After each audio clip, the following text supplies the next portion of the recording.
In this new lesson, we will explain how to create a model for the user's registration, as well as how to persist it in our broker. To do so, we start defining a model. A model is the basic structure of data representation and modeling in Matter. When we defined an experience in the previous episodes, we were in fact creating a model and a layout. In this case, as a layout is not necessary, we just define the model. Then, we create a new file called models, and in it, we write as follows: model user, open curly brackets, string name, string password, integer score value, open parenthesis, 0, close parenthesis, close curly brackets. A model is very similar to an experience. The difference lies in the fact that we cannot define visual components in the attributes nor buttons with the word decision. As you can notice, in this case we have defined that our model has the name, password, and score attributes with its corresponding types. The score attribute shall be defined to start with 0 when being created. Once the model has been written, we can create the logic of our create account rule, which is used in the sign up experience.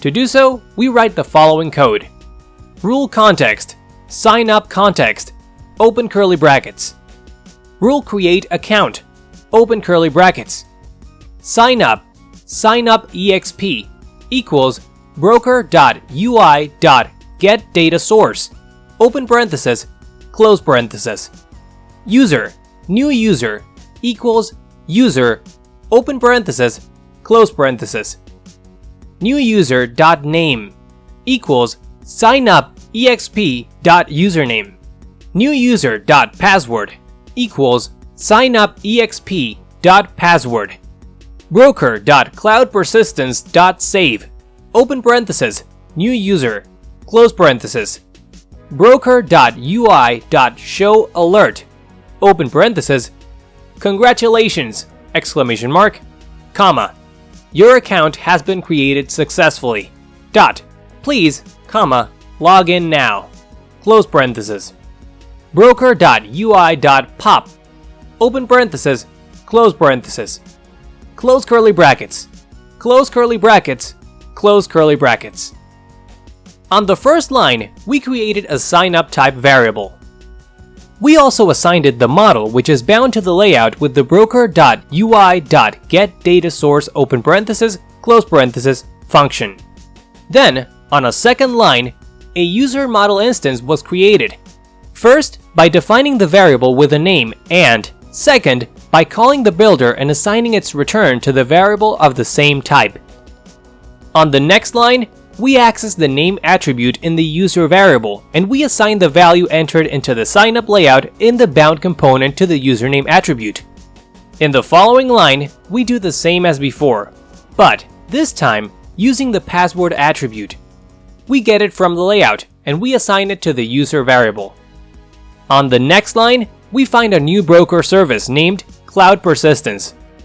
This broker service offers functions for accessing the persistence in the cloud, whether for storing or getting our persisted information.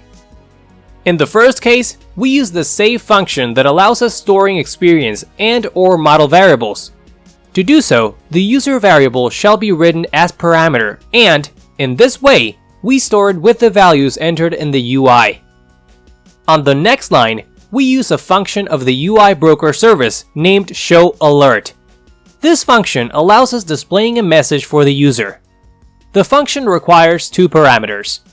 The first one defines the heading of the message, so we write congratulations, exclamation mark.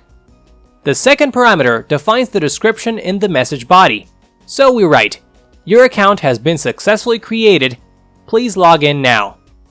In this way, we show the user a message noticing that their account has been successfully created. After that, we take the user back to the login screen. To do so, we use the pop function of the UI broker service. This function finishes the display of the current layout and takes us back to the previous layout in the navigation stack. The previous layout is removed from the stack. Last but not least, do not forget to save your application by clicking on Save. Remember, you can test it in Matter Viewer, and that it is not necessary to scan the CDE QR code.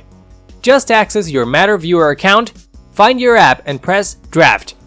This will have the same result than if you scan the test QR. Use the method you like the most. This is how we conclude this video.